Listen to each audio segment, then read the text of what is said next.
sabi namin lang, parang what if one day magkaroon tayo ng movie na Gabi ng Lagim? Ito na nga yun.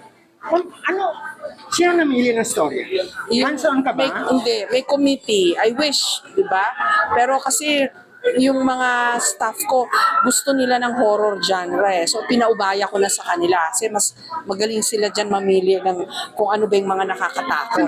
Tiwala ka talaga kasi alam mo namang sila talaga yung gumagawa mula noon pa. Oo, yung horror sila talaga. Ako in charge dun sa mga kurakot series, yan, yung mga medyo serious topics yan. Pero yung mga horror, aminado ako dyan. Mas magaling yung staff. Anong mas nakakatakot sa yung kurako o yung horror? Pareho, no? Yung mga kurakot nakakatakot kasi para sila mga vampira, sinisipsip nila yung lahat ng resources ng bayan at ng gobyerno imbes na mapunta sa dapat puntahan sa kanilang mga bulsa, di ba? Nakakainis.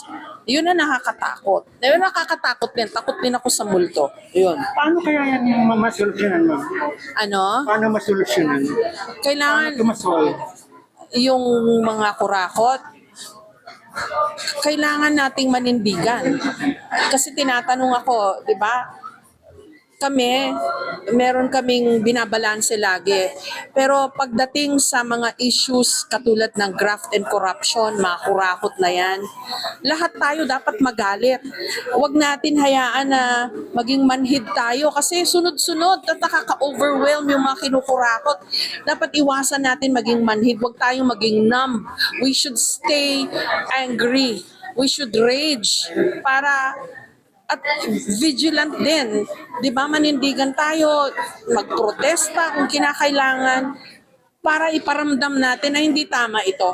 Ang daming naghihirap tapos kinukurakot lang Invite nila. texters, ma'am. Oo, hello Pepsters, kamusta po kayo? Maraming salamat po sa suporta ninyo sa KMJS. Ngayon po naman, inihingi ko at ang aking mga kasama ang inyong suporta dito sa aming pelikula, ang KMJS Gabi ng Lagim, the movie. Maraming salamat po. Thank you, ma'am. KMJS na yan! Thank you. Pepsters, KMJS na yan! Thank you, Miss Jess. Thank you.